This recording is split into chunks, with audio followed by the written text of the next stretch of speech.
विधानसभा चुनावमा यता कालेबुङबाट उठेका उम्मेदवारहरूले जनताको निम्ति के कस्ता योजना अनि संकल्पहरू लिएर चुनाव मैदानमा ओर्लिएका छन्, उनीहरूको कमजोरी र सबल पक्षहरू के हुन्, यस्ता सबै विषयहरू तपाईँ दर्शकहरू समक्ष पुर्याउने उद्देश्यले अन्तर्वार्ता श्रृङ्खला अर्थात् इन्टरभ्यू सिरिज चलाइरहेका छौँ। जनताले मतदान गर्न अघि सबै उम्मेदवारहरूलाई राम्ररी चिनाउने ताकि निर्णय लिनु सजिलो होस् भन्न खातिर पनि यो श्रृङ्खला सुरु गर्नुको अघि अर्को उद्देश्य रहेको छ। श्रृङ्खलाको यस तेस्रो कडीमा आज हामी कालेबुङबाट कांग्रेस उम्मेदवार वीर प्रधानलाई लिएर आएका छौँ। प्रस्तुत छ गोर्खा च्यानलका प्रमुख सम्पादक रतन गुरुङले उनीसित लिएको श्रृङ्खलाको यो अन्तर्वार्ता।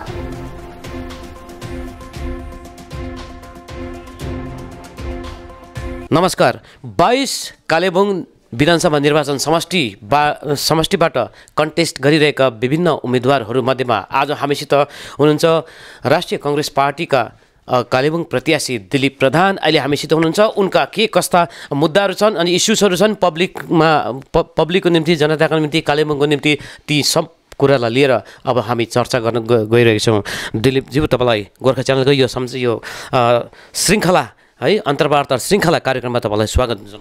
धेरै धेरै धन्यवाद गोर्खा च्यानललाई र साथै गोर्खा च्यानल मार्फत सम्पूर्ण हाम्रो कालेबुङका जनसाधारणलाई, भोटर्स दाजुभाइ दिदीबहिनी, आमा बाबु सबैलाई कांग्रेसको तर्फबाट, अखिल भारतीय कांग्रेसको तर्फबाट धेरै धेरै धन्यवाद, अभिनन्दन जनाउँछौँ।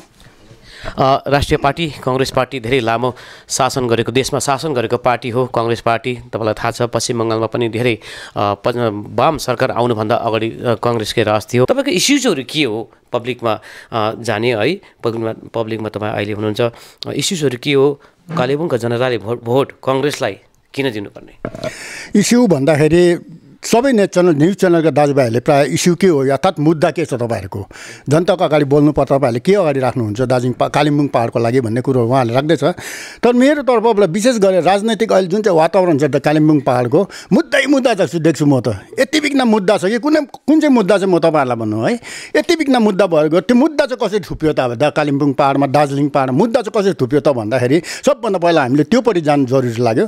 त्यो चाहिँ के भन्दाखेरि अहिलेसम्म दार्जिलिङ पहाडको जनताले 1986 देखि लिएर जुन चाहिँ आन्दोलन एउटा भयो, हाम्रो माटोको निम्ति जुन चाहिँ आन्दोलन भयो, त्यो आन्दोलन पश्चात चाहिँ दार्जिलिङ पहाडको जनताले क्षत्रिय पार्टीहरूलाई बेसी भरोसा गर्यो र हामीले पनि राष्ट्रिय पार्टीको हैसियतमा पनि हामीले यो हामी दार्जिलिङ पहाडको कतिवटा मुद्दाहरूलाई समाधान गर्नुको निम्ति क्षत्रिय पार्टीहरू नै अगाडि भएको राम्रो भन्ने सोच हामीले राख्यौँ। धेरैपल्ट एमएलए इलेक्सनतिर हामीले क्यान्डिडेट पनि दिएन कांग्रेसको, त्यसमा हामीले जबरजस्ती पनि गरेनौँ र हामीले समर्थन पनि गऱ्यौँ। समर्पण भएन तर समर्थन गऱ्यौँ क्षेत्रीय पार्टीहरूलाई, कारण क्षेत्रीय पार्टीहरूले केही गर्छ कि भनेर। जनताले पनि समर्थन गरेर आजसम्म थुप्रै एमएलएहरू बनाएर गयो, थुप्रै एमपीहरू बनाएर गयो, तर कुनै एमएलए एमपीले कुनै काम गरेन दार्जिलिङ पहाडको निम्ति। र आजको दिन दार्जिलिङ कालिम्पोङ दार्जिलिङ पहाड घरिघरि मुखमा मेरो आउँछ। किन भन्दाखेरि भर्खर डिस्ट्रिक्ट छुट्टेकोले गर्दा हामी कालिम्पोङबाट बोल्नु पर्दैछ, कालिम्पोङ जिल्लाबाट बोल्दैछ। तर कालिम्पोङ पहाड दार्जिलिङको लागि कुनै पनि एमएलए एमपीले कुनै प्रकारको यस्तो काम गरेन जुन चाहिँ काम चाहिँ जनताको निम्ति गर्नुपर्ने थियो। फेरि काम भन्दाखेरि आफ्नो आफ्नो कामको एउटा क्षेत्र हुन्छ, विधानसभा भयो, लोकसभा भयो है। विधानसभाले गर्ने क्षेत्र भिन्दै छ, लोकसभाले गर्ने भिन्दै छ। तर हाम्रो जनताले चाहिँ क्षेत्रहरू केही हेर्दैन, कुनै कुरो बुझ्दैन, नबुझेर भावनामा डुबेर भिडभाडमा पार्टीको कुन दलले बेसी मान्छेहरू बोकेर हिँड्छ त्यो भिडभाडलाई हेरेर पैसा कुन चाहिँ पार्टीले पैसा बेसी खर्च गर्दैछ त्यो पार्टीतिर गएर त्यस्तो पाराले आफ्नो भोटलाई सठिक प्रयोग गरेन। त्यो नगर्दाखेरि चाहिँ अहिले आजको दिन कालेबुङ दार्जिलिङ पहाड यति बिघ्न विकासको क्षेत्रमा यति बिघ्न पछाडि गएको छ, जस्ता कि 30-40 वर्ष पछाडि गएको छ। आजको दिन दार्जिलिङ पहाडमा हाम्रो भाइ बहिनीहरूले इम्प्लोइमेन्ट पाएको छैन। इम्प्लोइमेन्ट एक्सचेन्जबाट अहिले रिपोर्ट निकाल्नु 0 माइनसमा आउँछ होला सायद।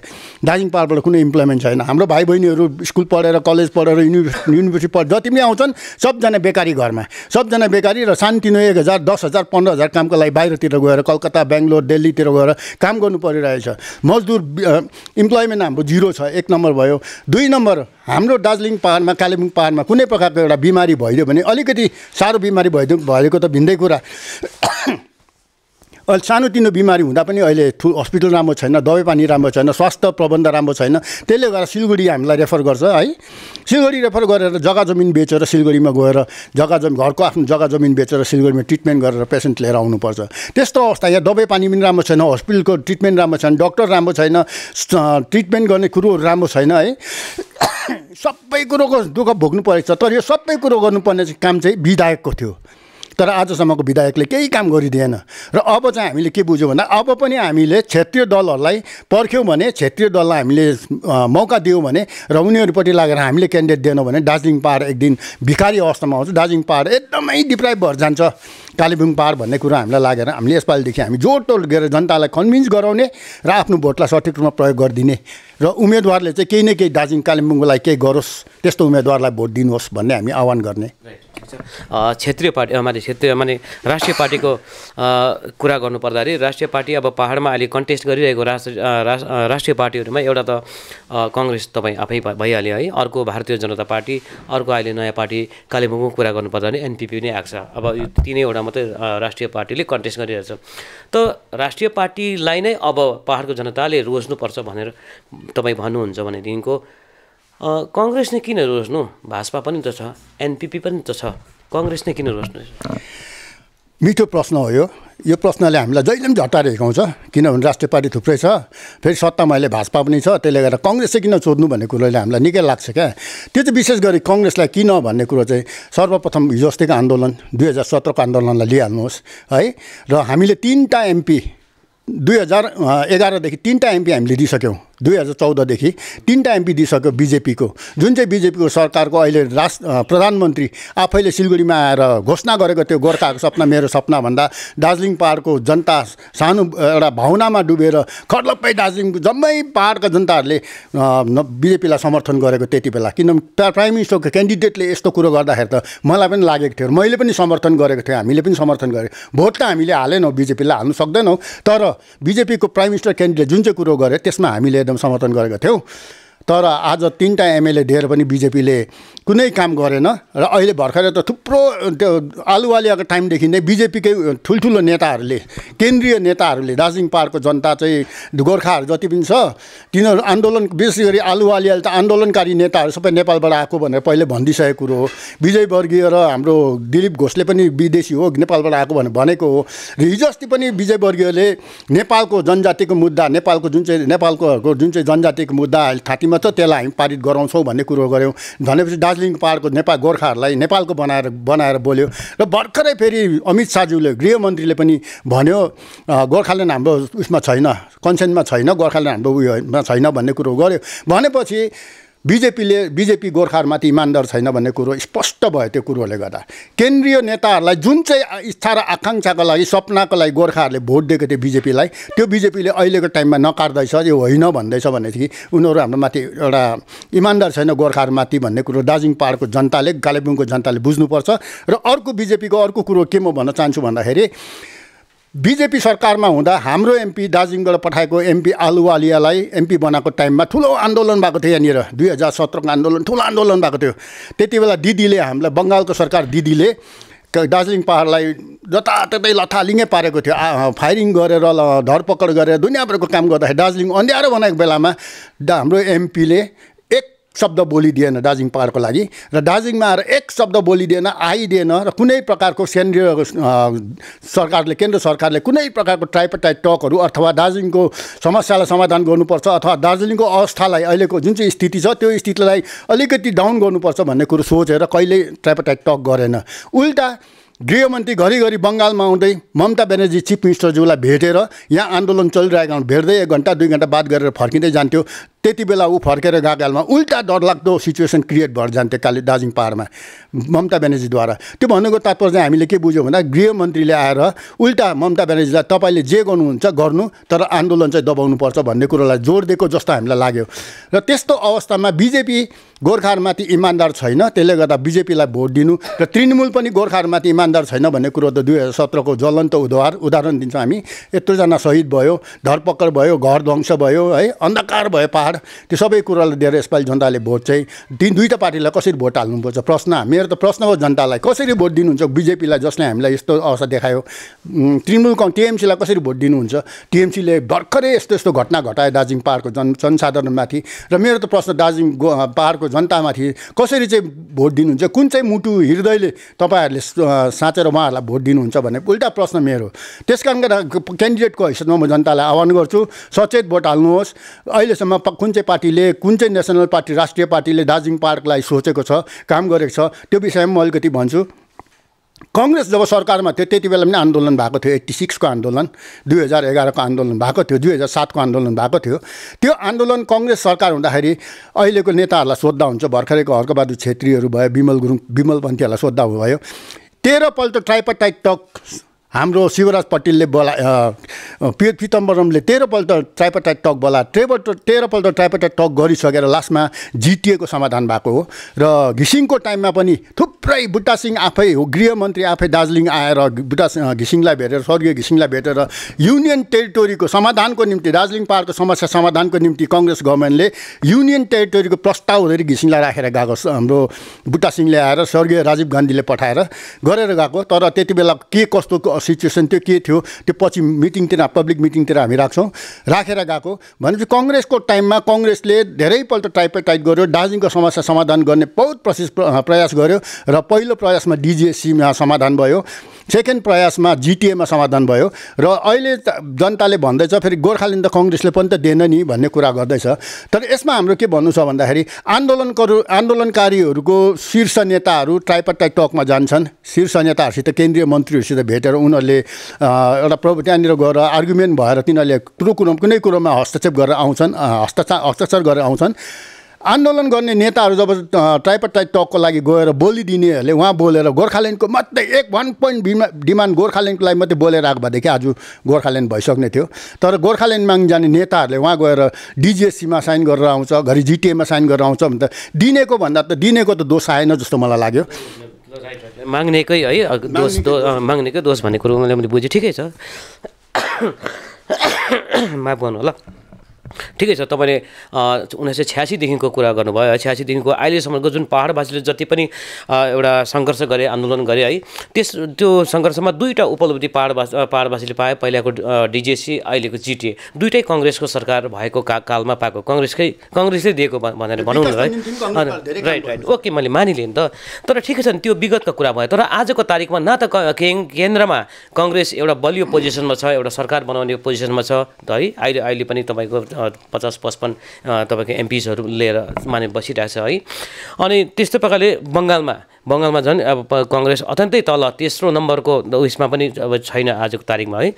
त्यसले गर्दाखेरि अब न सेन्ट्रलमा एउटा आशा लाग्दो अवस्था छ, न बङ्गालमा पनि तपाईँहरूको अब यसपालि एउटा त्यत्रो वर्ष राज गरेको पार्टीले माकपा जस्तो पार्टीसित चाहिँ है एउटा गठबन्धन गर्नुपर्ने, एउटा के भनेदेखिको एलायन्स गर्नुपर्ने एउटा स्थिति आयो। त यस्तो अवस्थामा जाँदै आजको दिनमा बङ्गालमा दुईटै पार्टीको मात्रै मूल प्रतिस्पर्धा भइरहेछ, टिएमसी र भाजपा बिचमा भइरहेछ। त यस्तोमा चाहिँ तपाईँको आइदर जनताको हातमा आइदर दुईटैमा चोइस रह्यो, आइदर भाजपा और टिएमसी, यो दुईटा मात्रै चोइस माने विकल्प रह्यो देखिएको छ। र यस्तो अवस्थामा कांग्रेसलाई भोट दिनु भनेको कुरो कहीँ न कहीँ भोट खेरो जानु जस्तो लाग्दैन दाजु तपाईँलाई? होइन, भोट भन्ने कुरो जनसाधारण अगाडि जुन प्रकारले भोट मागिन्छ सबै पार्टीले बराबर मात्रामै प्रयास गरेको हुन्छ। र कुनै पार्टीले होला आफ्नो प्रयास ज्यादा मात्रामा राखेको हुन्छ, जसले पैसा बेसी फ्याँक्छ। जस्तै अहिले कालेबुङ पहाडमा पनि भोटको भर्खरै सुरु हुँदैछ, कतिवटा पार्टीहरू त बाहिर निस्केको छैन, तर 2-3वटा पार्टी त झन्डै 6 महिना अगाडिदेखि मैदानमा उत्रिसकेको छ, पैसा रुपियाँ फ्याँक्नुसँग फ्याँकेको छ, ठुलो प्रोपागान्डा गरिरहेछ है। त्यस्तै अहिले बङ्गालमा पनि त्यस्तै भइरहेछ। बिजेपी पैसावाला पार्टी हो, धन दौलतले परिपूर्ण भएको पार्टी हो। उनीहरूले धेरै दिन अगाडिदेखि पैसा रुपियाँले प्रशस्त मात्रामा छरिरहेको छ, उनीहरूको जोडतोड देख्दैछ र मिडियाले पनि बोकेर हिँड्दैछ बिजेपीलाई। तर ग्राउन्ड लेभलमा हामीले जानकारी पाएको अनुसार ग्राउन्ड लेभलमा जतिको अहिले जनताको अगाडि उनीहरूको इमेज मिडियाले राखेको छ त्यो ग्राउन्ड लेभलमा छैन। त्यो तपाईँहरूलाई मेरो आजको मिटिङबाट तपाईँहरूलाई जानकारी दिन्छु, त्यो छैन। र बिजेपीले गभर्मेन्ट बनाउँछ भनेर चाहिँ बङ्गालमा सोच्दै नसोचे पनि हुन्छ। त्यो टिएमसीको अगाडि जान्छ त्यसमा, किनभने टिएमसीको पहिलाको रेकर्ड हेरेर टिएमसी नै अगाडिमा आउँछ। र अपोजिसन पार्टी, बङ्गालको अपोजिसन पार्टीमा कांग्रेस नै अगाडि आउँछ। त्यो हामी एकदमै जोड दिएर भन्छौँ, कांग्रेसै अगाडि आउँछ। कांग्रेस र सिपिएमको महागठबन्धन नै त्यो अपोजिसन पार्टीको टिएमसीको पछाडि अपोजिसनमा आउँछौँ।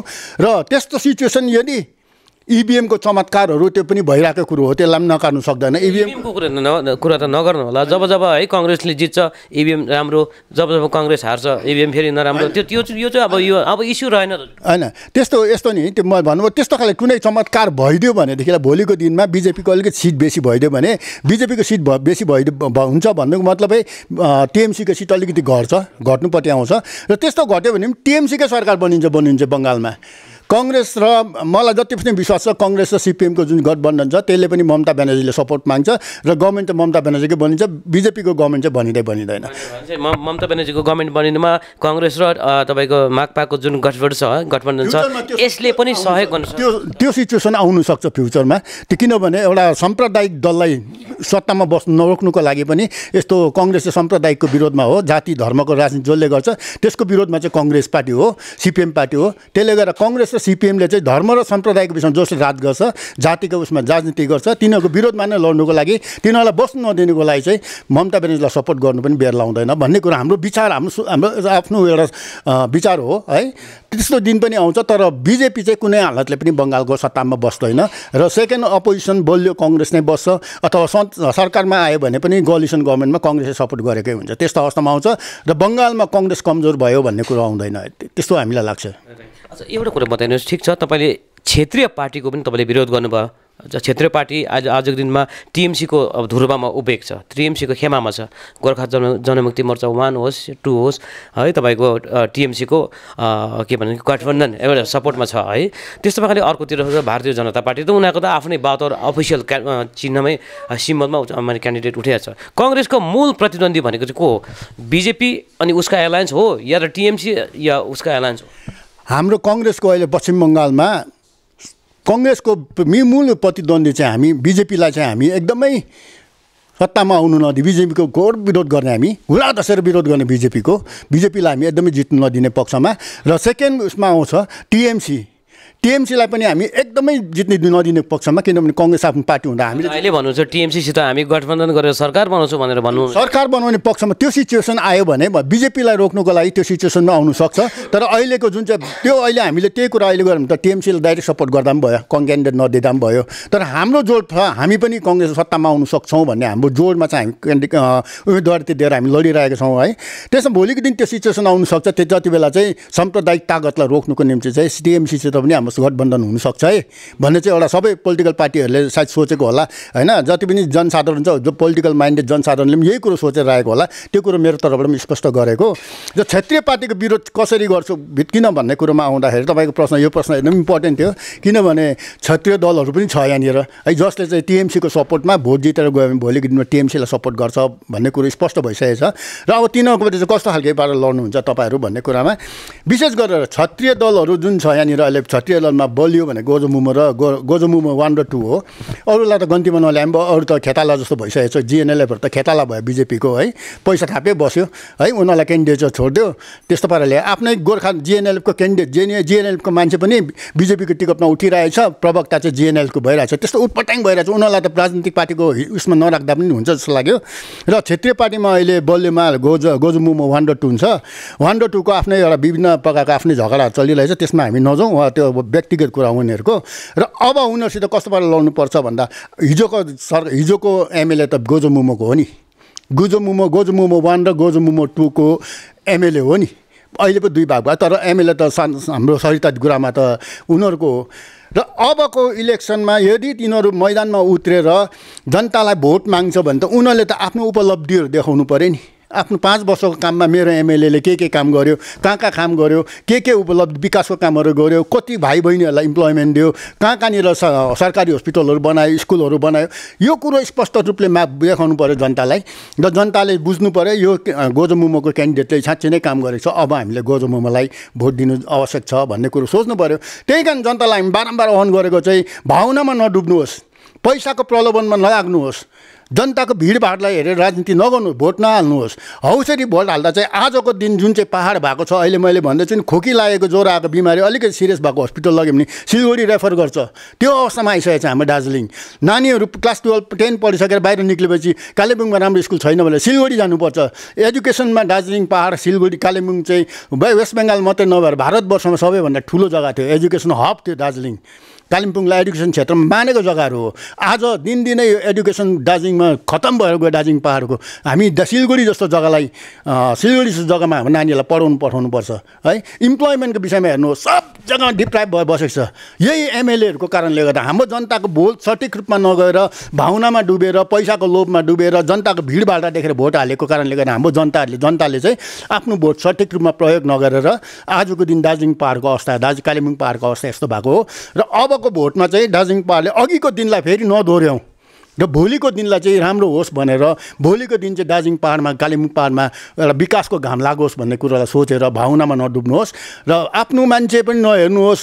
माटोको कुरै आउँदैन, त्यो सब नै खालि विकास, भाइ बहिनीको भविष्य, छोराछोरीको भविष्य, भाइ बहिनीको भविष्य र दार्जिलिङ कालिम्पोङको विकासको भविष्य, विकासको निम्ति भनेर तपाईँले सोचेर भोट हालिदिनुहोस् भनेर हामी यसपालि गोजो मोमोको पनि हामी विरोध गर्छौँ। किनभने गोजो मोमोले यत्तिकै सालमा दार्जिलिङ पहाड र कालिम्पोङ पहाडलाई केही काम गरेको छैन विकासको निम्ति। खालि बेकारको कुरो गर्दै सेन्ट्रल गभर्मेन्ट र स्टेट गभर्मेन्ट पछि लाग्दै हिँडेको मात्र देख्यौँ हामीले। त्यसले गर्दा पनि यसपालि कङ्ग्रेसलाई नै सपोर्ट गर्दाखेरि चाहिँ केही हुन्छ कि भन्ने हामी जनतालाई आह्वान गरेको। एक दुई दिनमा हामी प्लेटफर्ममा बाहिर निक्लेर हामी जनतालाई आह्वान गर्छौँ, बुझाउँछौँ, कन्भिन्स गराउँछौँ। जनताको त्यहाँ कस्तो आशीर्वाद पाउँछौँ त्यो हामी हेर्छौँ। तपाईँले बिचमा जिएनएलएफको प्रसङ्ग निकाल्नुभयो। जिएनएलएफको त अब कुनै माने उयो वर्चस्व रहेन, केही रहेन, किनभने बिजेपीलाई सघाइरहेको छ भन्ने कुरो त तपाईँले गर्नुभयो। वेयरएज त्यस्तै क्षेत्रीय पार्टी गोर्खा जनमुक्ति मोर्चा जसले चाहिँ टिएमसीले सघाइरहेको छ, उनीहरूलाई चाहिँ तपाईँले अलिकति वेटेज दिनुहुन्छ, किन? जिएनएलएफलाई मैले वेट नदिएको कारण चाहिँ लास्ट इलेक्सन एमपी इलेक्सनमा जिएनएलएफले बिजेपीलाई सपोर्ट गर्यो। ठिकै छ, त्यो राजनैतिक चतुर्य भन्छ, त्यो घिसिङले पनि गरेको, त्यसलाई म मान्छु पनि। उनीहरूले जिताए पनि तर त्यति बेला जिएनएलएफले जिताएको होइन। त्यो कुरो सबैलाई स्पष्ट छ। किन जिताएन भन्दाखेरि त्यति बेला भर्खरै आन्दोलन सकेको थियो। जनता चाहिँ बिमल गुरुङपट्टि थियो। सारा दार्जिलिङ पहाडको गोर्खे सन्तानहरू चाहिँ जति छन् सबै बिमल गुरुङपट्टि थियो। त्यति बेलाको आन्दोलन भर्खर सकेको बिमल गुरुङपट्टि थियो। त्यति बेला बिमल गुरुङको वर्चस्व दार्जिलिङ पहाडमा थियो र बिमल गुरुङले जब बिजेपीलाई सपोर्ट भनिदिँदाखेरि चाहिँ दार्जिलिङ पहाडको जनताले बिजेपीलाई जिताएको हो। र गोजो मोमो चाहिँ जिएनएलएफ चाहिँ झुन्डिनु मात्रै पुगेको पार्टी भन्छु म। त्यति बेला जिएनएलएफको केही पनि थिएन, अहिले पनि छैन छनु चाहिँ। त्यति बेला केही पनि थिएन, अहिले पनि थिएन। अहिले त झन् खतम भएर गएको छ। किन भन्दाखेरि चाहिँ ठिकै छ, उनीहरूले बिजेपीले त्यो आफ्नो इच्छा हो, हुन त आफ्नो पार्टीको उयो हो। उनीहरूले एमएलए इलेक्सनमा बिजेपीलाई समर्थन गर्यो, त्यो ठिकै छ। एमपी इलेक्सनमा त्यो ठिकै छ, किनभने त्यो केन्द्र कुरो हो, लोकसभा कुरो हो। लोकसभामा बिजेपीको सरकार बनिँदैछ, बिजेपीलाई जितायो भने केही हुन्छ भन्ने सोचेर गर्यो। तर यदि क्षत्रिय दल दार्जिलिङ पहाडको खाँटी क्षत्रिय दल हो र उसको बुजुर्ग जसले चाहिँ जिएनएलएफ गोर्खाल्यान्ड जिएनएलएफ फर्म गर्यो, उसको मोटिभलाई अगाडि बढाउनु हो भनेदेखि विधानसभा चुनाव उसले छोड्नु नै हुने थिएन। क्षत्रिय दलको तागत त विधानसभामा छ नि त। किनभने विधानसभामा जुन प्रकारको क्षेत्रीय इस्युहरूलाई राख्ने मान्छे त हुनु पऱ्यो नि पार्टी खोलेपछि त। पार्टी खोलेर यहाँको क्षत्रिय समस्याहरूलाई लिएर जाने मान्छे नै अर्काको बैशाखीमा छ भनेदेखि त अन्त त्यो त भएन। तपाईँलाई झन् साह्रो प्लस पनि भएन। तपाईँले भन्नुहुन्छ क्षेत्रीय पार्टी अब काम लाग्दैन भनेर भन्नुहुन्छ। अब जिएनएलएफ अब आफूले वर्चस्वमा राखेन भने त तपाईँलाई अझै प्लस पोइन्ट होइन। तपाईँलाई प्रब्लम चाहिँ के? त्यसमा प्लस पोइन्ट छ, एकदमै राम्रो छ हाम्रो लागि त। तर मैले उहाँले चाहिँ पार्टीको उसमा गन्दिनँ म उनीहरूलाई भन्नु चाहेको मेरो चाहिँ के हो भन्दा उनीहरूको अधिकार पनि छैन। किनभने जनताको कुनै इस्यु कुन जग्गामा बोकेर लाने। अब म्युनिसिपालिटी उठ्ने त जिएनएलएफले, पञ्चायत उठ्ने त जिएनएलएफ त कुनै ठुलो पार्टी भएन नि है। त्यसले गर्दा जिएनएलएफलाई म राजनीतिक पार्टीको उसमा दार्जिलिङ पहाडको राजनीतिक क्षेत्रीय दलको पार्टीमा म हेर्दिनँ। अन्त गोजो मोमोको कुरा क्षेत्रीय दलमा आउँछ भनेदेखिलाई गोजो मोमोले त कमसेकम आफ्नो क्यान्डिडेट दियो नि त। टिएमसीको टिकटमा उठिदिएको छैन नि त। टिएमसीको टिकटमा गोजो मोमोले सपोर्ट भनेको भएदेखि गोजो मोमो पनि त्यही नजरले हामी गोजो मोमोलाई पनि हेर्थ्यौँ। तर हाम्रो लागि अहिले जे जति हुँदैछ राम्रो हुँदैछ। किनभने दार्जिलिङको जनता त्यसै पनि गोजो मोमोदेखि गोजो मोमो 1 र 2देखि भित्रीय जनता साइलेन्स भोटर्सहरू यिनीहरूको विरोधमै छ।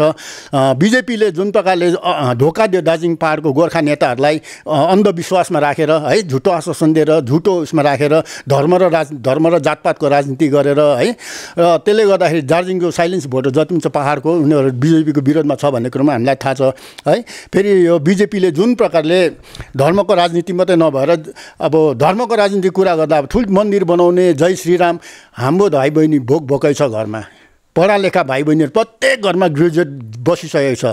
अहिले लकडाउनको कारणले कोरोनाको कारणले बाहिर बसेर कमाउने भाइ बहिनी सब कालेबुङ फर्केर आएको छ। यति बेला दार्जिलिङ पहाडमा कालेबुङमा ठुलो मन्दिर बनाएर जय श्रीराम भन्दै हिँड्दै गर्नु कसैको घर चुल्हा जल्दैन। अहिलेसम्ममा त ठिकै छ तपाईँको कुरा मैले मानिलिएँ कि तर पश्चिम बङ्गालको कुरा गर्नुपर्दा हाम्रो पहाडको कुरा गर्नुपर्दाखेरि तपाईँको कङ्ग्रेसले धेरै वर्ष शासन गर्यो यो उयसमा बङ्गालमा सिपिएमले पनि 30-34 वर्ष शासन गरेको ममता ब्यानर्जीको पार्टीले त 10 साल शासन गरेको छ। यसरी पहाडमा होस् या बङ्गालमा होस् यो बेरोजगारी यसरी चुलिएर जानुमा चरम भएर जानुमा यो बङ्गालकै भनौँ पहाडको मात्रै किन भन्नु बङ्गालकै यस्तो हालत चाहिँ खस्ता हुनुमा त कङ्ग्रेस जति दोषी छ त्यत्तिकै माकपा छ त्यत्तिकै तपाईँको टिएमसी पनि छ। बिजेपीले त शासन कहिले यहाँनिर गठन माने चलाएकै छैन। यसपालि यसबाजी उनीहरूले जस एउटा दस्तक दिइरहेछ कि हामी पनि पहाडमा आउँछौँ न एउटा दावेदारी त छ। त बिजेपीलाई कसरी चाहिँ तपाईँले माने दोष दिन चाहनुहुन्छ माने सक्नुहुन्छ जबकि यो राज्यमा तपाईँहरूले पनि धेरै वर्ष रुल गर्नुभयो। यो विषय मिठो क्वेसन हो यो प्रश्न मिठो छ। यो कुरोले त हामीलाई बोल्नु पनि कस्तो साह्रै पर्छ होला बोल्नु यो विषयमा एन्सर दिँदाखेरि यो चाहिँ कस्तो भन्दाखेरि सर्वप्रथम म कङ्ग्रेसले बङ्गालमा राज गर्नु छोडेको 1977देखि सायद 1977देखि कङ्ग्रेसले सिपिएमको अन्डरमा वेस्ट बेङ्गाल बसेको थियो र 1977सम्मको जेनेरेसनलाई अहिले पनि कसै पनि पब्लिकले त्यो जेनेरेसनलाई कोर्टबाट जति पनि रिटायर 1977मा जति पनि कालिम्पोङ ब्युरोक्रेट्सहरू छ उनीहरू रिटायर भएर बस्नेहरूलाई उहाँहरूलाई सोध्यो भने कसले जब दियो तपाईँहरूले जब पाए कसले गर्यो भने कङ्ग्रेस गभर्मेन्ट। सो मैले त सुनिनँ त्यति बेला त हामी सानो है तर मैले जब सुने 1977सम्ममा गजेन्द्र गुरुङहरूले है नरबहादुर गुरुङ गजेन्द्र गुरुङको टाइममा जुन प्रकारले इम्प्लोइमेन्ट कङ्ग्रेस गभर्मेन्टले दार्जिलिङ पहाडलाई दियो नि घरमा बसेर एपोइन्टमेन्ट दिने त आरटिएली सरहरूले यसरी एपोइन्टमेन्ट दिन्थ्यो अरे। आज एकजनालाई एपोइन्टमेन्ट दियो एउटा अफिसमा तँ भोलिदेखि त्यहाँ जोइन गर भने भोलिपल्ट ऊ जोइन गर्नु उसलाई त्यहाँको इन्भाइरोमेन्ट हेरेर मन परेन आएर सर म त त्यहाँ जाँदिनँ मलाई त अप्ठ्यारो लाग्यो सर त्यहाँ त एकदम बस्नु भन्दाखेरि कहाँ गर्छस् त भन्दा अर्को यस्तो जग्गा गरिदिनुहोस् न त्यो जग्गाको राखेर अर्को त्यसरी इम्प्लोइमेन्ट दिएको छ कङ्ग्रेसले। दार्जिलिङ पहाडमा इम्प्लोइमेन्ट छरपस्ट पार्ने कङ्ग्रेस गभर्मेन्ट हो। त्यो जेनेरेसनलाई सोधे हुन्छ मैले झुट बोलेको भन्छ भनेदेखि इम्प्लोइमेन्टको क्षेत्रमा कङ्ग्रेसले गर्नु गरेको होइन त्यति बेला त्यहाँदेखि उता इम्प्लोइमेन्ट रोकेको हो। त्यहाँ इम्प्लोइमेन्ट त्यहाँदेखि कम्ती हुँदै गएको हो तर पनि सिपिएमको टाइममा पनि कमसेकम 2% 3% इम्प्लोइमेन्ट दार्जिलिङ पहाडले पाउँदै थियो किनभने तपाईँको है तपाईँको सँगै भयो होइन होइन त्यति बेला हामीले त्यो चाहिँ किन भन्दा स्टुडेन्ट युनियनमा थियौँ हामी त्यति बेला कालिम्पोङ स्टुडेन्ट युनियनबाट लिडर प्रेसिडेन्ट मै नै थिएँ र हामीले लिड गर्दै इम्प्लोइमेन्ट एक्सन घेराउहरू गर्थ्यौँ हामी इम्प्लोइमेन्टको विषयमा रोजगारको विषयमा। त्यति बेला हामीले डाटा निकाल्दाखेरि 2% 3% चाहिँ सिपिएमको पालीमा इम्प्लोइमेन्ट आउँदै थियो तर त्यति बेला हामी झगडा गर्छ किन 2% मात्रै यत्रोजना यत्रो पहाडी पपुलेसनमा भन्ने कुरो झगडा गर्थ्यौँ हामी 2% कमसेकम थियो। अहिले त -50 पुगिसक्यो होला इम्प्लोइमेन्ट नै छैन। इम्प्लोइमेन्ट भनेको त शब्द अब डिक्सनेरीबाट हटाइदिएको जस्तो छ पहाडको त्यस्तो अवस्थामा पुगिसकेको छ नि त। त्यसले गर्दा हामीले अहिलेको सत्ताधारीलाई सोध्नु पऱ्यो नि त होइन। फेरि बिजेपीलाई किन हामी इम्प्लोइमेन्ट विषयमा गर्छौँ भने बिजेपीले सत्तामा आउनुभन्दा पहिला त वर्षमा 2 करोड रोजगार दिन्छु भनेको हो नि त। अहिलेसम्म त 14 करोड बेरोजगार बनायो बरु उल्टा यो इम्प्लोइ जतिजना छ फ्याक्ट्री एयरपोर्टहरू सब बन्द गरेको कारणले थुप्रो डिपार्टमेन्ट बन्द गरेको कारणले गर्दा 14 करोड जनता जो चाहिँ इम्प्लोइ थियो उनीहरूलाई अनइम्प्लोइ बनाएको छ बिजेपी गभर्मेन्टले। बुझ्छु त्यो कुरो कि उनीहरूले गरेको कमिटमेन्ट पुरा भएन होइन 15 लाख रुपियाँ ब्याङ्क एकाउन्टमा हालिदिन्छु भन्ने कुरो 2 करोड नोकरी दिन्छु भने यो कुरो निस्किरहेको छ। म काहीँ न काहीँ यहाँ बुझिरहेको छु कि तपाईँकोबाट काहीँ न काहीँ ब्याकडोरबाट भयो भने सरकारमा पुग्ने तपाईँहरूको एउटा अभिलाषा र अथवा आशा तपाईँले काहीँ न काहीँ देखिरहनु भएको छ किनभने तृणमूल कङ्ग्रेस पार्टी को जुन अहिलेको सरकार छ यो कुरोलाई मान्नुहुन्छ कि यो बितेको 10 सालमा पनि रोजगार कुनै केही भएन होइन जबकि कङ्ग्रेसको पालिमा भएको थियो माकपाको टाइममा अलिअलि माने भयो 2% जस्तो पनि भयो तर अहिले त बितेको माइनसमा छ अहिले जनसार। त्यो माइनसमा 10 वर्ष शासन गर्ने मौका पाएर पनि माइनसमा रोजगारको सन्दर्भमा माइनसमा लाने पार्टीले नै तपाईँ जित्छ भनेर भन्नुहुँदैछ। त्यो पार्टी त्यहाँनिर सत्तामा पुग्यो भनेदेखिको यता गठजोडको सहारा लिएर हामी पनि पावरमा पुग्छौँ भने तपाईँको त्यो अभिलाषा अथवा चाहना यहाँनिर देखियो। यो कस्तो भनेदेखिको एउटा ताकपरे तिवारी नत्र गोतामे भन्ने प्रकारको यो तपाईँको मनसुबा भयो नि त होइन? त्यो चाहिँ यस्तो नि, अब राजनीति गरेपछि 3टा एमएलएले विधानसभामा चिफ मिनिस्टर बनाउँछ भन्ने कुरो त भएन है। बङ्गाल ठुलो एउटा हो, 294 एमएलएहरू छ र बङ्गालको हावा 2-3टा एमएलएको विषयमा दार्जिलिङ पहाडमा कुरा गर्दा हामी स्पष्ट कुरा गर्छौँ, यसले जित्नु सक्छ, यो हो, यता जोड गर्नुपर्छ, यसलाई हराउन सक्छौँ भन्ने कुरो, यति भोट हामीले पाउँछौँ, त्यो क्यालकुलेसन हामी गर्छौँ। र बङ्गालको जब राजनीतिक क्षेत्रमा अहिलेको उसमा त्यसको केमिस्ट्री हामीले राख्दाखेरि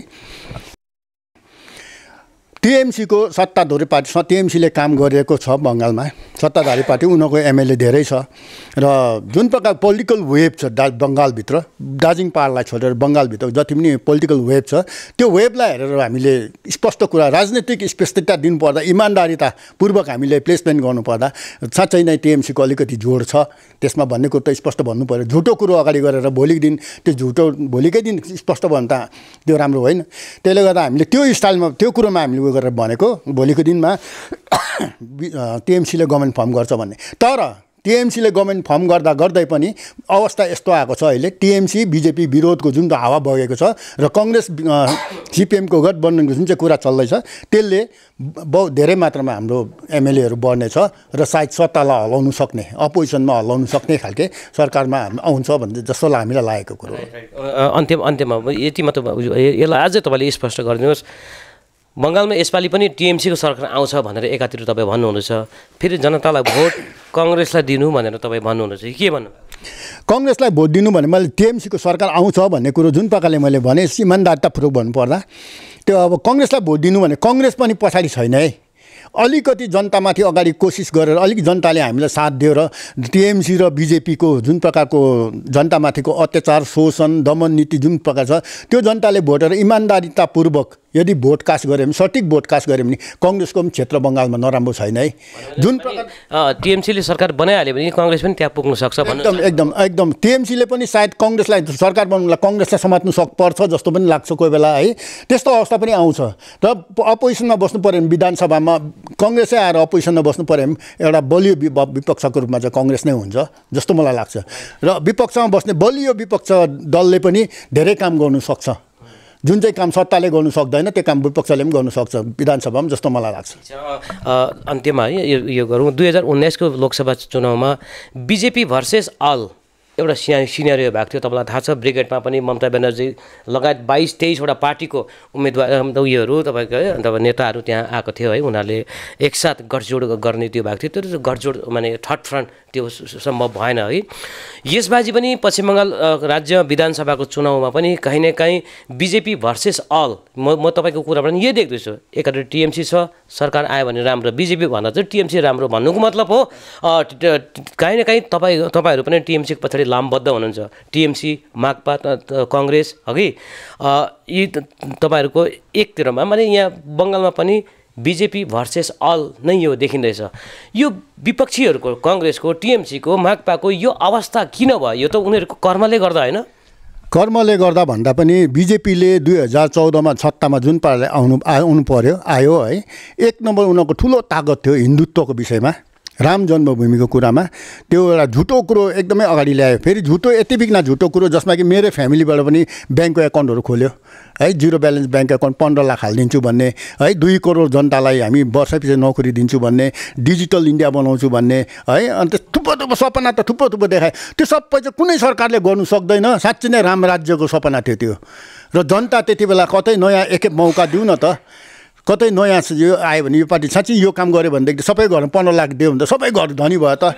तपाईँ बोल्दा तपाईँले अघि नै भन्नुभयो, यो कुरामा भन्नुभयो, तर बितेको है कङ्ग्रेस जब भारत स्वतन्त्र भएदेखिको अहिलेसम्मको जो कङ्ग्रेसले होस् कुनै पनि पार्टीले होस् एउटा अल्पसङ्ख्यक अपिसमेन्टको राजनीति गरिरहेको थियो है, माने भनिनुहुन्छ नि अब अल्पसङ्ख्यकको है तुष्टीकरणको राजनीति गरिरहेको थियो।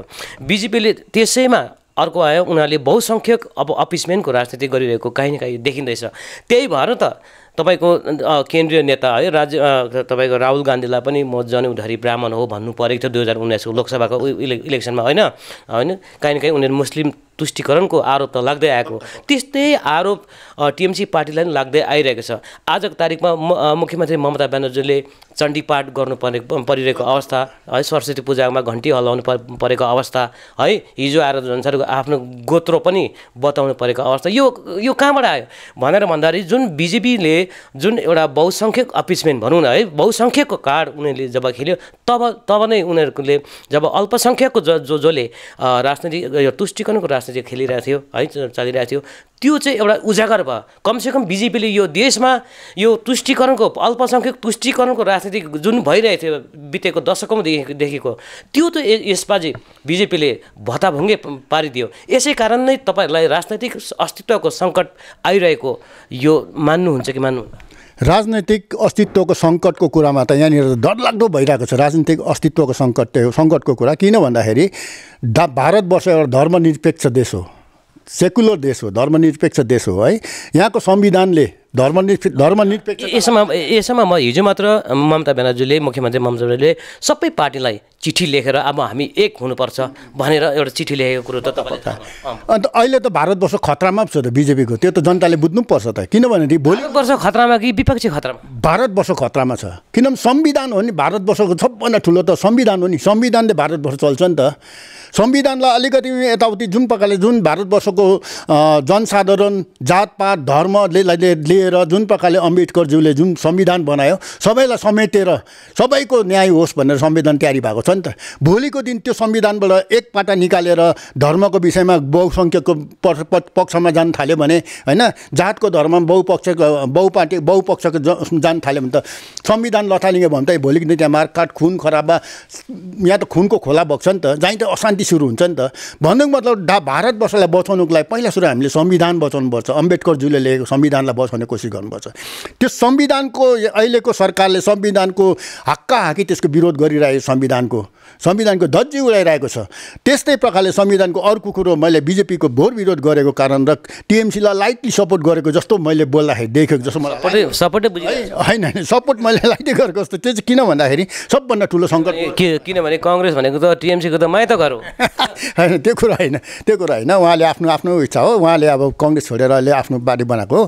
अन्त यो अहिले अर्को सङ्कट ठुलो सङ्कट गोर्खाहरू सायद दार्जिलिङ पाहाडको गोर्खाले नसोचेको सङ्कट हामीमाथि आइपर्दैछ। 2014 त इलेक्सन मात्रै हो, चुनाव मात्रै हो। चुनाव पछाडिको सेप्टेम्बर अक्टोबरभित्रमा दार्जिलिङ माथि पहिरो जान्छ, एउटा ठुलो सङ्कटको पहिरो जानेवाला भएको छ। त्यो कुरो चाहिँ के हो भने एनआरसी र सिए, जुन चाहिँ कुरोलाई कङ्ग्रेसले टोटली विरोध गरिरहेछ। बङ्गालमा यदि कङ्ग्रेस अलिकति मजबुत पार्टी भयो भने एनआरसीको अथवा सत्तामा हामी एनआरसीको हामी टोटल्ली एनआरसीलाई हुनु दिँदैनौँ भन्ने त्यही कुरो ममता ब्यानर्जीले पनि एनआरसी विरोध गरेको छ, सिपिएमले पनि एनआरसी विरोध गरेको छ। किनभने एनआरसी भन्ने कुरो हाम्रो जनसमुदायको निम्ति ठुलो एउटा भेदभाव गर्ने राख्ने कुरो, यसले हाम्रो जनतामा एउटा अन्धकारमय छाउँछ है। यहाँ यस्तो वातावरण सृष्टि हुन्छ। त्यसले गर्दाखेरि यसको विरोध गर्ने सबै अपोजिसन पार्टी एक भएर यसको विरोध गर्दैछ भने लाइटली त ममतालाई पनि सपोर्ट गरेको जस्तो देख्यो नि है। त्यसले गर्दा ममता ब्यानर्जीले पनि यसलाई सपोर्ट गरेको छ, कङ्ग्रेसले पनि सपोर्ट गर्दैछ। त्यसले गर्दा बिजेपीलाई चाहिँ एकदमै भोट दिनु हुँदैन पाहाडको भन्नेको चाहिँ हामीले चाहिँ भनाइ चाहिँ त्यो कारण राखेको कि बिजेपीलाई एकदमै भोट दिनु हुँदैन। बिजेपीलाई भोट दियो भने पनि उनीहरूले जितेर गयो भने पनि त्यसको फाइदा दार्जिलिङ पाहाडलाई केही हुनेवाला छैन। भोलिको दिन हाम्रो दार्जिलिङ पाहाडको जनता चाहिँ बिजेपीले जित्यो भने पनि हार्यो भने पनि बिजेपी सेप्टेम्बर अक्टोबरमा चाहिँ भित्रमा चाहिँ एनआरसीको प्याकेज दार्जिलिङ पाहाडमा फ्याँकिदिन्छ। त्यति बेला हाम्रो दाजुभाइ म आफै पनि लाइनमा लागेर कागजपत्र बनाउनुमा लाइनमा लागिरहेको हुनुपर्छ र दार्जिलिङमा अँध्यारो अवस्था आउँछ र त्यसलाई रोक्नुको लागि पनि बिजेपीलाई कुनै स्थानमा पनि जित्नु दिनु हुँदैन भन्ने कुरा हाम्रो जोड दिएको। यो हाम्रो पब्लिक पनि कन्फ्युज भइरहेछ है। भारतीय जनता पार्टी जुन पार्टीले त खुल्ली भनिरहेछ एनआरसी र सिएए त हामी लाउँदैछौँ। असम जस्तो राज्यमा आज चुनाव दोस्रो चरणमा भइरहेछ, यहाँ पश्चिम बङ्गालमा भइरहेछ है। उनीहरूले खुल्ला भन्दैछ हामी एनआरसी लाउँछौँ। सिएए त तपाईँको त पहिलो क्याबिनेटमै बिजेपीको सरकार आयो नि पहिलो क्याबिनेटमा हामी त्यसलाई एप्रुभ गरिहाल्छौँ भनेर भन्दैछ। त यदि कुनै पार्टीले चुनाव लड्दैछ भनेदेखि जित्नुको लागि नै चुनाव लड्छ। यदि यो हार्ने मुद्दा हो, यो बिजेपी जनविरोधी मुद्दा हो भनेदेखिको बिजेपीले यत्रो जोखिम चाहिँ किन लिन्छ होला तपाईँलाई कस्तो? एउटा राजनीति बिजेपीले एउटा राजनीति धार्मिक क्षेत्रबाट हिन्दुत्वको भोट मात्रै हामी चाहिन्छ भन्ने, हिन्दूको 70% 60% बङ्गालमा हिन्दू छ र हिन्दूलाई चाहिँ यो इस्यु चाहिँ अगाडि राखेर बाहिरको बङ्गलादेशीहरूलाई, बाहिर नेपालकोहरू, आसाम जति पनि बाहिरबाट आउने छ भारतवर्षमा बङ्गालभित्र पसेको, यिनीहरूलाई सबै हामी लखेट्छौँ र हामीलाई चाहिँ त्यो ताकत लखेट्नुको लागि चाहिँ तिमीहरूको भोट चाहिन्छ भने हिन्दूमाथि, हिन्दू भोट मात्रै हामीलाई देऊ बस भन्ने कार्ड खेल्दैछ। त्यसले गर्दाखेरि उनीहरू त्योमा अस्वस्थ छ, त्यो स्वस्थ बसिरहेको चाहिँ जित्छौँ हामी भनेर, त्यसले गर्दा चाहिँ यिनीहरूले खुल्लेआम एनआरसी लाउँछौँ, सिए इम्प्लिमेन्ट गर्छौँ भन्ने कुरो राखेको छ है। त्यसले गर्दा यिनीहरूको त्यो कार्ड खेल्दैछ, तर त्यो चाहिँ हामी पुरा हुनु दिने छैनौँ, किनभने यिनीहरूमाथि विश्वास पनि त कसरी गर्ने। अस्ति भर्खरै अमित शाह आएर भनेर गयो, अस्तिको लास्ट इलेक्सनमा अमित शाह आएर भनेर गयो होम्सको ग्राउन्ड एनआरसी र सिएले गोर्खाहरूलाई, भारतीय गोर्खाहरूलाई छुँदैन, कुनै एङ्गलबाट पनि छुँदैन, तिमीहरू निर्धक्क बसेमा हुन्छ भनेर लगत्तै 2 महिना पछाडि आसाममा एनआरसी लाग्यो। आसामको गोर्खा 1.5 लाख गोर्खाहरूलाई डिटेन्सन क्याम्पमा हाल्यो है, 1.5 लाख गोर्खाहरूलाई एनआरसीबाट बाहिर निकाल्यो भनेपछि यिनीहरू कुन चाहिँ मुखले बोलेको? अब गृहमन्त्रीले बोल्दैछ भारतीय गोर्खाहरूलाई कुनै एनआरसीले छुँदैन, सिएले छुँदैन भनेर गएको हाम्रो अगाडि, हामीले पनि सुन्यौँ स्टेटमेन्ट। तपाईँहरूले त झन् रिले लाइभ टेलिकास्ट गर्दै कुरोहरू हो, तर लगत्तै पछाडि 2 महिना पछाडि गोर्खाहरू सबै डिटेन्सन क्याम्पमा गयो भनेपछि कि आसाममा बस्ने गोर्खाहरू चाहिँ भारतीय गोर्खा होइन? भोलिको दिन यहाँ दार्जिलिङ पाहाडको गोर्खाहरूलाई पनि एनआरसीलेबाट बाहिर निकालेर डिटेन्सन क्याम्पमा हाल्ने कोसिस गर्दाखेरि तिनीहरूले त्यही भन्छ दार्जिलिङको पाहाडको गोर्खाहरू त इन्डियन गोर्खा होइन, नेपालको गोर्खा भन्दैला अहिले पनि भन्दैछ भन्नु है, भट्टाभट भन्दैछ उनीहरूले। अन्त यिनीहरूमाथि यिनीहरूले बोलेको कुरोमा त विश्वासै गर्नु हुँदैन नि। प्राइम मिनिस्टरले त यति बिघ्न झुट बोले, सायद वर्ल्डको अहिलेसम्मको नेताहरूमा सबभन्दा बेसी झुट बोल्ने नेता चाहिँ prime minister of India Narendra Modi नै हो भनेर एउटा जोक्स पनि भइसकेको छ है। झुट भन्ने कुरोमा सायद झुटले बोल्यो भन्ने कुरोमा सायद नरेन्द्र मोदी भन्ने कुरो पनि आउँछ जस्तो लाग्यो, त्यस्तो खालको जोक्सहरू पनि निक्लिसक्यो। यति बिघ्न झुट छ, अब कसरी प्राइम मिनिस्टरको कुरा मान्ने, उसको विश्वास गर्ने, कसरी गृहमन्त्रीको कुरालाई विश्वास गर्ने? ठिक छ है, गृहमन्त्रीको प्रधानमन्त्रीको कुरालाई कसरी विश्वास गर्ने भन्ने कुरो, त्यो कुरो पनि छ। साथमा उजाला ग्यासहरू पनि यहाँ मान्छेकोमा आइरहेको छ, त्यो पनि झुटो होइन। उजाला ग्यासहरू बाँडेको कुरो मैले पनि देखेँ, त्यो हाम्रो प्रकाश भाइहरू होइन, झुटो होइन। जोसमा पहिला बाँडे नि, त्यो कुरो पक्का हो। फेरि उनीहरूले एउटा सिलिन्डर दिँदा 13 जनालाई उभाएर एउटा सिलिन्डर दिँदा फोटो खिचेर त्यो दियो है, पेपरतिर दियो, मिडियातिर आयो। भोलिपल्ट हामीले त्यहाँनिर कतिजनाले पायो भन्दा 2टा घरले मात्रै पायो भन्ने कुरो पनि पायो। जेसैको तिनीहरूले मिडिया मार्फत चाहिँ प्रचार चाहिँ गर्यो उजालाको हामीले सिलिन्डर मार्दैछ भनेर। अहिले गएर जसको तपाईँहरूले त झन् मिडियामा देखाउनु भएको छ त्यो कतिवटा त्यो घरतिर गएर उजाला सिलिन्डर पाउनेहरूलाई सोध्नुहोस् त, तपाईँलाई यो सिलिन्डर दिएर कति वर्ष भयो भने सोध्नुहोस्। त्यहाँको पछाडि त्यसलाई सिलिन्डर रिफिल गर्यो अथवा कुनै सिलिन्डर ल्याइदियो भने सोध्छ। सिलिन्डर कुनामा फ्याँकिरहेछ, कसैले त बेन्ची बनाइरहेछ, सिलिन्डर माथि बोरा राखेर बस्ने बनाइरहेछ। त्यो जनतालाई धोका दिने, आँखामा धुलो हाल्ने काम चाहिँ पक्का गरेको हो। जनतालाई बेनिफिट चाहिँ केही दिएको छैन। अहिले त्यस्तो कुरोहरू गर्दै गयो भने त अहिले सायद यहाँ 3 घन्टा त हामी 2 जनाको सायद इन्टरभ्यू हुन्छ होला। अन्त्यमा 17 तारिक, अब आज 1 तारिक आइहाल्यो है, अब 17 तारिक अब इलेक्सन छ है। आजको तारिकमा तपाईँ एज अ बेइङ कङ्ग्रेस क्यान्डिडेट, तपाईँ यो रेसमा कुन पायदानमा तपाईँले आफूले पाउनुहुन्छ? यस्तो 1 नम्बर त यस्तो राष्ट्रिय पार्टी हामी कङ्ग्रेस अहिलेसम्म दार्जिलिङ पाहाडमा जे जति छ है, डेभलपमेन्ट जति स्कुल कलेजदेखि लिएर पानीको काम, नेउरा प्रोजेक्ट, बालसन प्रोजेक्ट है, जति पनि कामहरू छ, स्कुल कलेज हस्पिटलहरू भयो, सबै कङ्ग्रेसले दिएको कुरो।